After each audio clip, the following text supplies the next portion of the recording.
Olá, bom dia. Meu nome é Júlio Sérgio e estou realizando esse trabalho em conjunto com Matheus Costa. E hoje vamos falar a respeito de um tema muito polêmico no mundo dos esportes. O alongamento depois do exercício pode refletir algum benefício na dor muscular após o exercício?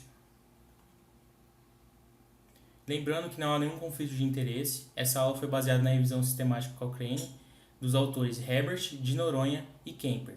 Para quem quiser dar uma olhada, está aqui o artigo.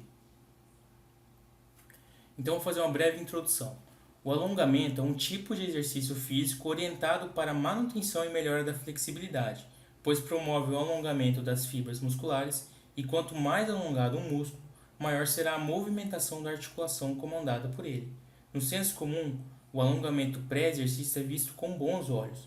Já o pós-exercício é visto com maus olhos, uma vez que pode aumentar o risco de lesões e, consequentemente, gerar dor muscular. Dessa forma, o objetivo dessa aula será determinar o efeito do alongamento antes ou após o exercício sobre o desenvolvimento da dor muscular pós-exercício. Primeiramente, vamos diferenciar a dor muscular tardia da dor muscular como fadiga. A dor muscular tardia, que é o foco dessa revisão, é causada por um exercício que não é de rotina, especificamente que exige contração excêntrica, onde um músculo alonga-se durante a contração, a origem e a inserção se afastam, produzindo a desaceleração dos segmentos do corpo e fornecendo a absorção do choque, um amortecimento. As características dessa dor são: surge cerca de 8 horas após o exercício, aumentando de intensidade nas próximas 24 a 48 horas, tendo seu pico em 48 horas, e ela vai diminuindo progressivamente após as 72 horas. Apresenta os seguintes sinais e sintomas: rigidez muscular, sensibilidade ao toque, diminuição da amplitude e incapacidade de gerar força máxima. Já a dor muscular como fadiga, ela ocorre imediatamente ou logo após o músculo ter sido fadigado. A fisiopatologia é basicamente o acúmulo de ácido lático. Aqui temos um exemplo da contração excêntrica em forma de vídeo. After. When we talk about training and soreness, really what we're discovering is that, and there's a lot of research that goes back and forth on whether or not this is true, but what we see is workout soreness is generally created by eccentric training, and there's a reason for that. Concentrically, what we're doing is, meaning we're shortening a muscle with tension. If I were to flex my bicep as hard as I possibly can here, flex, flex, flex, flex hard, it really actually hurts. There's tension in this muscle. I'm squeezing as hard as I can, but it's shortened. There's a shortening here. If I were to have tension in the opposite direction, eccentrically, when I'm lowering and stretching, and I'll show you here on an incline curl in a second, now what I've done here is if I look at this band in place of my muscle, instead of having this, where I'm actually pulling and pushing as hard as I can, there's tension on the ends of the band, I'm pushing, pushing, pushing them towards each other. It looks like it's fine, it's intact. However, if I put tension with the elongation, these little rips that were already in this band are getting worse and worse and worse. So what happens is you're getting these sort of micro tears and damage in your muscle fibers when you do eccentric training, meaning loaded elongation of the muscle itself. That actually is what sparks muscle. Mas, aliás, como a dor muscular é gerada após um exercício? Com a contração, há uma ruptura mecânica dos sarcômeros, que é uma unidade funcional das fibras musculares, levando à rigidez e uma resposta inflamatória. Então é liberada citocinas pró-inflamatórias, como interleucina 1, interleucina 6, o fator de necrose tumoral alfa, que vão estimular diretamente os receptores nociceptivos.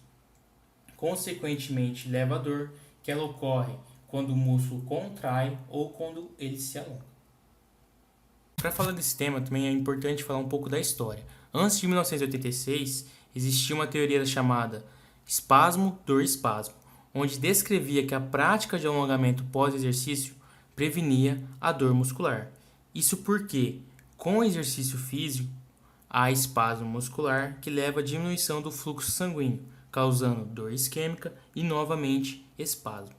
O alongamento foi pensado para quebrar esse ciclo de dor, que restauraria o fluxo sanguíneo.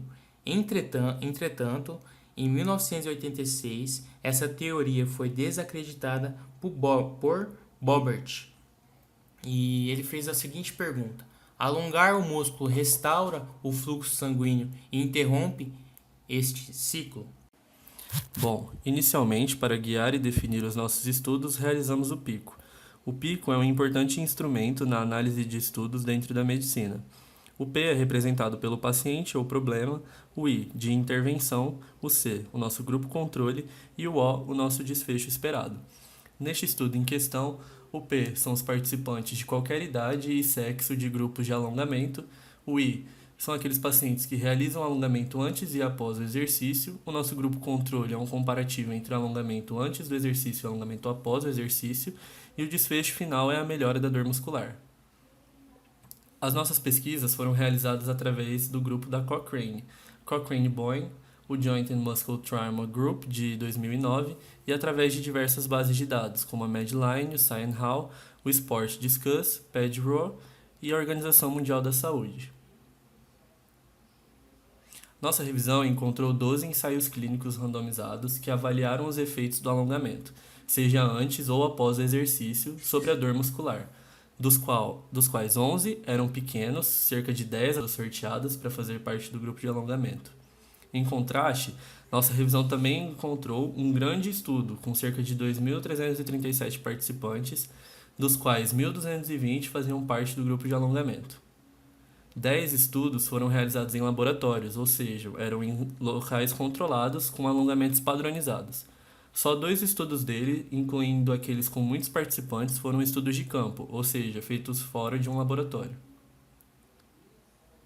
Alguns dos estudos avaliaram os efeitos do alongamento antes da atividade física e outros depois da atividade física, e alguns avaliaram os efeitos de fazer alongamento tanto antes como após a atividade física. Estes estudos, no final, foram de qualidade baixa a moderada, como vamos ver a seguir. Bom, o nosso estudo possui um grande risco de viés, que nós separamos em 3 principais pontos. O primeiro deles é que nenhum dos estudos foi cego, pois a dor ela é um sintoma autorreferido, ela é autodeclarada, então é impossível supervisionar as pessoas durante o alongamento ou na verificação do relato da dor, se o estudo for cego. Em segundo ponto, o período de acompanhamento é muito curto, cerca de 1 ou 2 semanas, e as medidas não foram muito onerosas.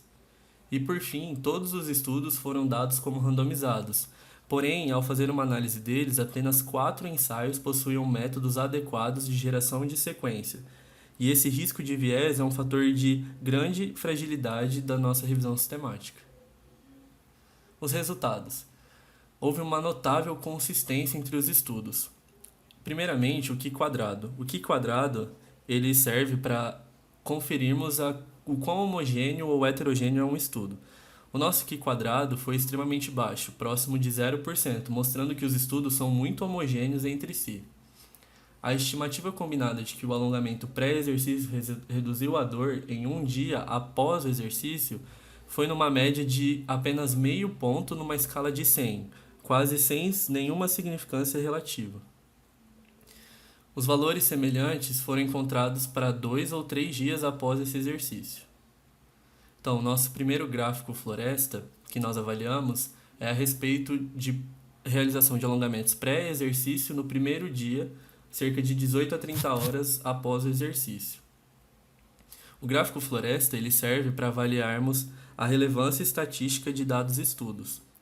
Então, bom, primeiramente, na nossa linha vertical à esquerda, nós temos os estudos que foram analisados. No centro, nós temos o risco relativo. E, finalmente, na linha horizontal, os desfechos esperados. Do lado esquerdo, nós temos aqueles desfechos que são favoráveis ao alongamento e do lado direito, favoráveis ao grupo controle. A maioria dos estudos cruzam a linha de risco relativo, ou seja, não existe significância estatística para estes estudos. Bom, o diamante representa a meta-análise, que seria a análise final, e por ela cruzar, ela teria um valor negativo. Já outros estudos podem tender a serem favoráveis ao alongamento, porém, são muito pequenos. Já neste outro comparativo de gráfico floresta, a respeito agora de alongamentos pós-exercícios no primeiro dia, cerca de 18 a 30 horas, mostra resultados muito semelhantes. O diamante, que representa a meta-análise, cruza a linha de risco relativo, ou seja, novamente não existe significância estatística. Bom, dos nossos resultados finais. Como não havia heterogeneidade estatística, ou seja, os estudos eram muito parecidos entre si, os estudos pré e pós-exercício foram agrupados em um único grupo. O primeiro resultado mostra que o alongamento pré e pós-exercício reduzem a dor em média 1 ponto numa escala de 100 pontos em um dia, ou seja, muito baixa relevância estatística. E que, além disso, aumentam a dor em 1 ponto em uma escala de 100 pontos em 2 dias e não possuem nenhum efeito após 3 dias. Novamente, neste outro gráfico floresta, existe um comparativo entre alongamentos pré e pós-exercício. Neles, nós podemos ver que a meta-análise, o diamante, permanece cruzando a linha de risco relativo, porém com uma fraca tendência a ser favorável ao alongamento. Outros estudos se mostram mais favoráveis ao alongamento, porém são estudos de baixo impacto, de pequena relevância. Nós encontramos um estudo grande, o estudo JAMT-VET de 2010. Este estudo analisou durante 12 semanas pessoas que realizavam atividades físicas recreativas, e nele o alongamento reduziu a intensidade da pior dor sentida ao longo de uma semana, em média 4 pontos numa escala de 100. Dentre de todos os estudos avaliados, este estudo foi o que teve maior relevância estatística e maior diferença entre elas, sendo muito mais favorável ao alongamento do que ao caso controle. O risco de sentir incômodo em uma semana foi de 24,6% no grupo de alongamento e 32,3% no grupo controle. Bom, para concluirmos o nosso trabalho, utilizamos do GRADE para graduar a qualidade da evidência. O GRADE foi criado por um grupo de pesquisadores a fim de padronizar o quão confiável pode ser uma evidência ou não. Ele classifica as evidências em 4 níveis: nível alto, moderado, baixo e muito baixo. O GRADE leva em conta os seguintes parâmetros para reduzir o nível de uma evidência. O primeiro deles é uma limitação metodológica, ou seja, um risco de viés.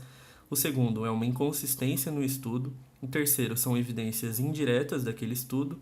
O quarto, uma imprecisão. E o quinto, um viés de publicação que possa ocorrer. Primeiramente, a primeira tabela GRADE que nós avaliamos diz respeito ao alongamento após o exercício em pessoas que faziam exercício e não eram acostumados a ele. Nas duas metodologias de dor após 1 dia e dor após 2 dias, o GRADE foi graduado como baixo, ou seja, a qualidade da evidência é ruim. No primeiro estudo de dor após 1 dia, a variância foi de apenas 1,04 numa escala de 100 e de 1,12 após 2 dias.